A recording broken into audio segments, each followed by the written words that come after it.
So hello, and my name is Biren Ghose.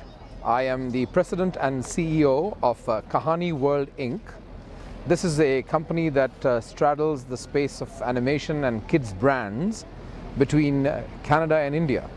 We have offices in Bangalore and Mumbai in India, and we were originally incorporated in Toronto, Ontario in Canada. Kahani means the story. And we have been created with partners who are part of the multicultural of Canada, but are from the Indian origin. And it was their idea that when they went back to their original home country, they could not find stories that were told by grandparents to grandchildren that were not available as they are in other parts of the world. So it was a unique idea to if you like, fuse the talent base of original creators from Canada to work with the animation studios that have come up in different parts of India and create projects and products that could be a new kind of brands for kids.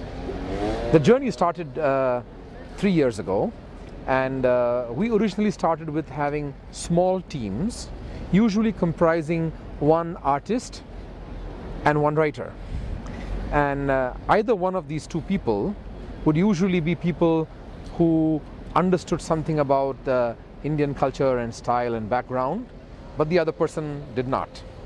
So we got a very universal style, at the same time looking at what is the modern contemporary way of telling the kahanis from India. Usually the Indian artistic style, not only in animation but also in painting and poetry, is a very traditional style. But as you know, there are hundreds of millions of young people who think, oh, that old stuff is boring. So they really would like to see something that is modern and contemporary, the way they see it on Channel V, on MTV, and the other, if you like, live action pop youth channels. They want to see that kind of stuff in animation. I have been a producer working with American, Canadian and European companies for many years.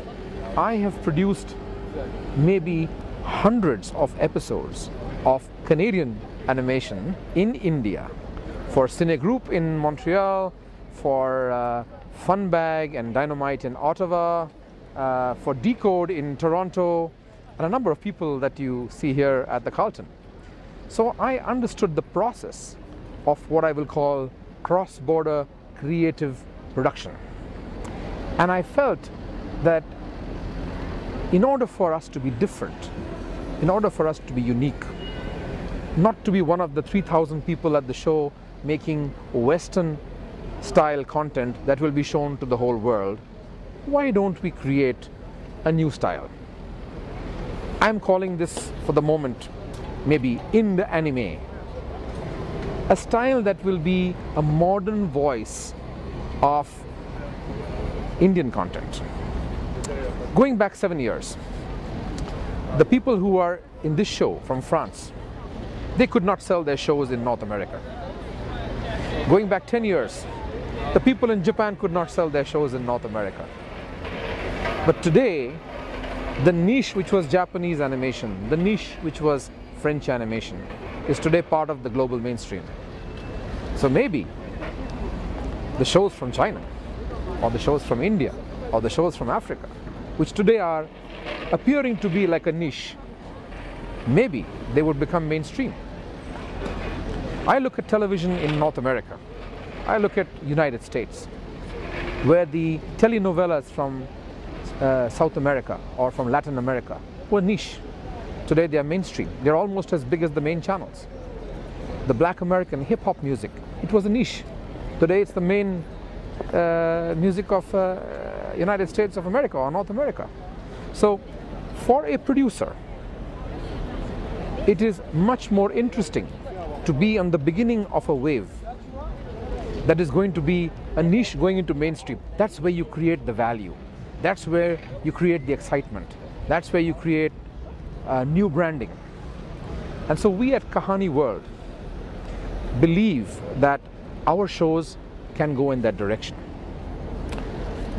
We have 5 different properties that we are developing, and the reason that we have so many properties is because kids channels are now beginning to be very targeted.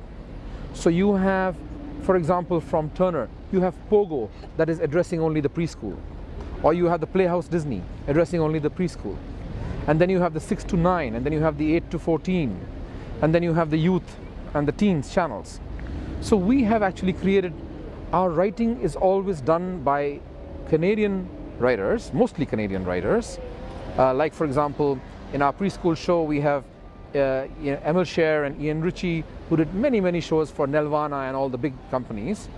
And even though we're writing on Eastern or Indian themes, they understand the way you have to write for animation. Because if you write it wrong, you will spend many hundreds of hours and money with an amateur, not knowing how to write the show, and then you have to do it again. So we like to write with the experts, and we like to use the artistic creativity that comes out of the wonderful colleges of animation from Canada and also from Western America, and we want to get people who can create the style, and then we give this to people who are large studios in India. We don't have a studio of our own. We never want to have a studio of our own. We want to be producers who bring in the best talent which is good for that project and that show. The right director, musician, voices, character designer for that show, for that technology.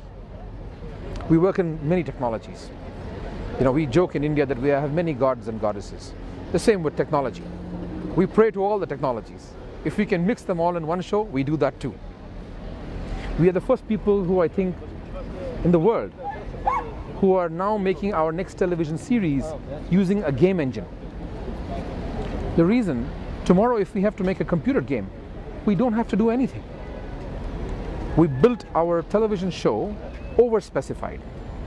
The broadcast specification is lower, the game specification is higher. We don't care. We want the story to be told, the Kahani must be smooth. And for that reason, we basically felt that it would be ideal for us to look at an underlying strategy which I think is the future. I have a new phrase that we create our projects for screen-agers. Who is a screen-ager? My daughters are screen-agers. They have the television on silent until their favorite song comes. They have their computer screen open. They have the chat and IM minimized. They have their mobile phone receiving message or whatever, or getting the latest sports update. So they have screens in front of them, multiple screens. And they're consuming all this content from screens at the same time. They're screen-agers. So we think that making our brands for kids is to figure out how we can create a story and a brand and a theme that can be short content for the iPod, long content for a movie, anything in between.